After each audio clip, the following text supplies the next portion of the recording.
How's it going, everyone? My name is Red Husky, and I'm trying out a brand new series where once a week I'll take a viewer suggestion on a Pokemon they want me to put together a raid build for, and I'll try my best to make the Pokemon work. Have you ever jumped into an online raid and seen people use things that are just objectively not the best thing for that raid? Luckily, there's no voice chat in Pokemon Scarlet and Violet, but I'm sure on the other end, if you don't win the raid, somebody in that raid is going to be going through a whole Modern Warfare 2 lobby in their head. Don't worry, with these videos, my goal is to help you bring your favorite Pokemon into 5-star raids, and hopefully make it work so that your teammates aren't cursing your name into the sky. So I've got a friend whose favorite Pokemon is Lucario. And who wouldn't love this guy? He's awesome.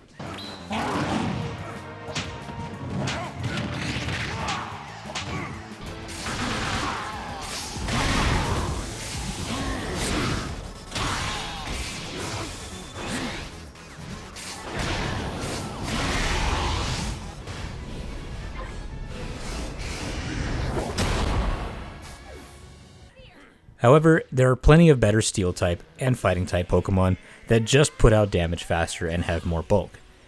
But what if I don't like Iron Hands? What if I'm tired of that belly drum meta? What if I just want to use my favorite Pokemon in a Tera raid? That's what this video is for. Gatekeepers be darned, so let's get into it. First thing we're going to do is catch a Riolu, but not just any Riolu. Yeah, I'm not sure how far down... Oh, there's one.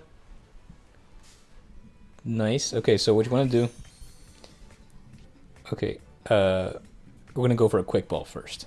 So hit the X button. Making sure I don't... Switch to a quick ball. A quick ball is like a blue one.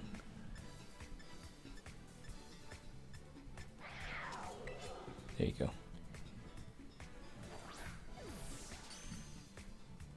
Told you that would be faster. Great, so now that we have that, we'll just need to power him up as much as we can. So we'll stuff him full of XP candy, and before we know it, we have a level 100 shiny Lucario. So now we'll get into the moveset. For this one, we're going to make it a fighting Tera raid attacker. There are builds out there for Steel and even Psychic, so I would recommend checking those out too if that's something you really care about. So let's check out his stats to determine what we need to be building for. As you can see here, he's pretty well balanced as an attacker. You have 110 in physical attack and 115 in special attack, so you could really go either way and not be hurting too bad. This opens up a ton of options for moveset building, but first, the ability. The first two abilities are in regards to flinching. The hidden ability Justified will raise your attack if you're hit by a Dark-type move. All three seem super specific. There aren't that many moves that cause flinch, and Tera types make it so that even if you are going up against a Dark-type raid, you may not be going against a Dark-type Pokemon. I'm still taking it, though. Since moves like Crunch are really common, it's probably super niche, but I think it's got a better chance of coming up than a flinching move. So with that taken care of, let's move on to the moves. So when building, we usually want some kind of stat reducing or stat buffing move. For this we have several options. Metal Sound reduces the opponent's special attack by 2 stages, which is great if we choose to go for a special attack build. We also have Screech, which does the same thing for physical attacks. We also have access to Swords Dance, which would raise our attack by 2 stages, and Bulk Up and Calm Mind, which raise attack and defense, or special attack and special defense. None of these are bad options. What you pick will really depend on whether you feel you want more survivability, or if you want to get the raid done faster. So let's cover both physical and special. I'm taking both Screech and Metal Sound, and the reason why is that for one, lowering defense and special defense helps out the whole squad, rather than moves like Swords Dance, which will only help you. We want our teammates to like us, remember? We're already using a Pokemon that's not meta, and the reason why we want both physical and special is because Lucario can do both pretty well. So what we're going to use in the raid is going to depend on what the Pokemon we're facing against is using. For example, if you have a Pokemon like the 7-star Chestnut, he has a terrible special defense stat, so we would run a special moveset for that, but still have that versatility to be physical if we need to. Next, let's do our main damaging move. For special attack, the best weapon we have is probably going to be Focus Blast. Focus Blast also comes with a 10% chance of lowering the opponent's special defense by 1 stage, on top of having a base power of 120. Now it does have an accuracy of 70, which is not great, but you can compensate for that with a wide lens. But if that is a deal breaker for you, Aura Sphere has a base power of 80 and never misses, so that would also be a good option here. I'm going to go with Aura Sphere because nothing feels worse than getting your stats super high, then missing, and then having the raid Pokemon nullify your changes without you having done anything. And so lastly is going to be our physical move. And for this we have 2 options. One of them is Close Combat, which has a base power of 120, and it's one of the strongest fighting type moves in the game, with a caveat that it will lower your defense and special defense by 1 stage each. High risk, high reward. But what I will choose to go for is Drain Punch. This is easily one of the most useful attacks in raids, as it keeps you alive and prevents you from needing to run a Shell Bell for your free healing. With Drain Punch, we can instead run another item that will help our damage output.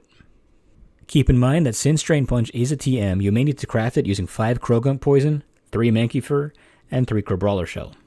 So now that we got the move set up, we now just need to make sure we have everything else right. First thing is the nature.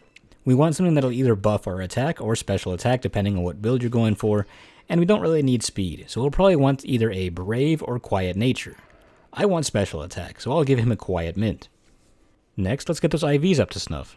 Throw in some bottle caps to this guy with the Abomasnow, and let's beef up our guy. Next, EVs. This is where it gets tricky. I find HP to be mega important here, and that'll be true for pretty much any raid you do, so I'll dump all my investments into that first. Then we just have to choose between physical and special attack. I'm doing a special build, so I have to put it there. But I'll give the leftovers to physical, why not? And finally is the held item. I went for the Wise Glasses at first, but I quickly found the Shell Bell to be better when I'm going for a special attacking build. If you're going in hitting mostly Drain Punches, you won't need to do this. So if you see me randomly swap to the Shell Bell after one of the raids, that's why. Alright, so with all of that in place, all we need to do now is test it. The criteria for success here is that Lucario needs to be able to solo 3 5-star raids or 1 6-star. So I started with the hardest one first, and I took on a 6-star Haxorus. I tried it 3 times and had no luck. That one was pretty brutal.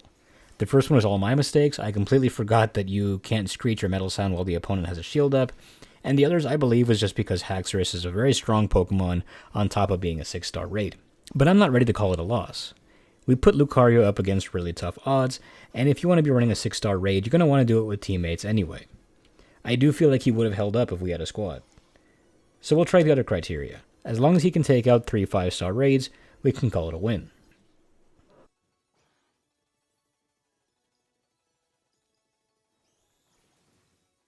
So by this point, I had already switched my item over to a Shell Bell, and we tried it out against an Ice Tera Talonflame.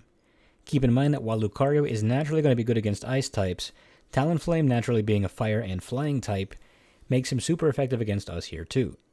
So this would be a great place to test his defense as well as his attack. So we use some Metal Sounds and Aura Spheres, and you can clearly see that it does some pretty solid chip damage here. It's nothing like what you'd expect to see from a Belly Drum Iron Hands, but it does the job. And most importantly, we're not a liability to our squad, which is really what we're going for here.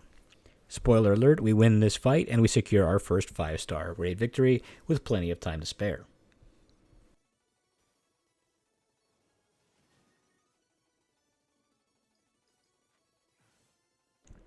On to raid number 2, and we're taking on Rock Gimmighoul, owner of the Gibbsdale Gimmidome. Okay, sorry. But he is currently the event Pokemon, and I was shiny hunting it during the recording. 2 birds, 1 stone, you know. But Lucario actually did pretty well here, probably because Gimmighoul's stats are kind of low, but hey, a 5-star raid is a 5-star raid. And the Aura Spheres are really hitting here. Goes without saying, but round 2 goes to Lucario, and now we just need one more test to call it a win. In our final round, we're going to be going up against an Ice Tera Corviknight. Super scary looking guy, and definitely has a lot more bulk than the last 2.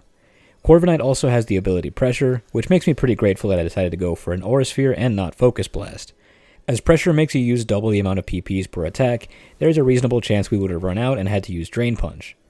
This one ended up being a much closer one, but we do get the win here with a little bit of time to spare, and we go 3 for 3 on the 5-star raids, effectively answering the question of can we make Lucario work in online raids, a resounding, yeah, absolutely. Now that's absolutely not to say that my way is the only way to build Lucario. You can see that I went for a versatility build. I want to be able to help my teammates do well, so when I can see my teammates coming in with physical attackers, I can help them. If they're coming in with special attackers, I can still help them. Lucario is great at this. He's like a hybrid support and damage dealer, which I think is pretty good. Join me next week as I take on another friend's suggestion in trying to make Mabosstiff work. Am I reading that right?